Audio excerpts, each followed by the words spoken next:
Sean x, de un espacio métrico y f una función definida en A, un subconjunto de x, en los reales. Diremos que f alcanza su máximo en A si existe un x0 en el conjunto A, tal que para todo x en el conjunto A, f de x siempre sea menor o igual que f de x0. Y diremos que f alcanza su mínimo en A si existe un y0 en A, tal que para todo x en A, f de y0 sea menor o igual que f de x.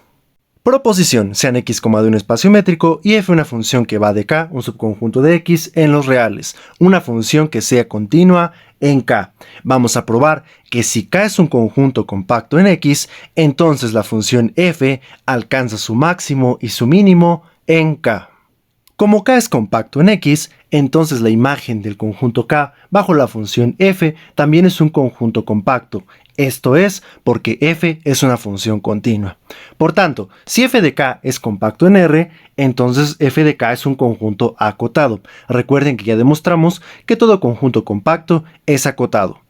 Pero si f de k es un conjunto acotado en R, entonces existen alfa igual al ínfimo de este conjunto y beta igual al supremo de este conjunto. ¿De acuerdo?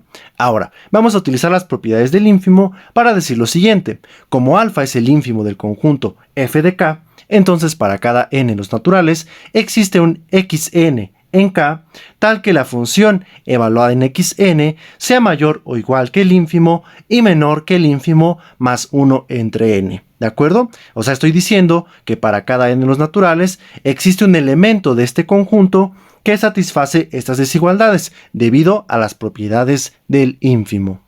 Del paso anterior quiero que consideren a la sucesión xn, la cual es una sucesión de términos en el conjunto K. Así que utilizando la compacidad del conjunto K, sabemos que existe una subsucesión x sub nk de la sucesión xn que converge a un x0, un punto en K. Entonces, como f es continua, el límite cuando k tiende a infinito de la función evaluada en la sucesión x sub nk tiene que ser igual a f evaluada en el límite de la sucesión, es decir, f evaluada en x0. Ahora, recordando cómo fue construida la sucesión xn, sabemos que para cada k en los naturales, f evaluada en x sub nk es mayor o igual que alfa y menor que alfa más 1 entre nk.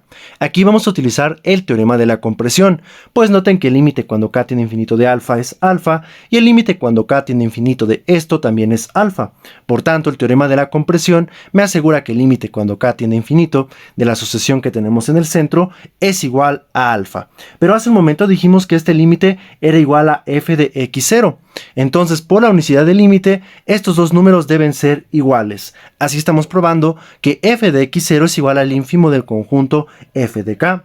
Es decir, para todo x que tomemos en k, f de x0, que es el ínfimo, debe ser menor o igual que f de x. Esto prueba que f alcanza su mínimo en el conjunto k. Ahora, de la misma forma como beta es el supremo del conjunto f de k, entonces para cada n de los naturales existe yn en k, tal que f evaluada en yn sea mayor que beta menos 1 entre n y menor o igual que beta. Nuevamente consideremos a la sucesión yn, la cual es una sucesión de términos en k. Utilizando nuevamente la compacidad, sabemos que existe y sub nk, una subsucesión de la sucesión yn que converge a algún punto y0 del conjunto k. Como f es continua, nuevamente tendremos que este límite es igual a f de y0.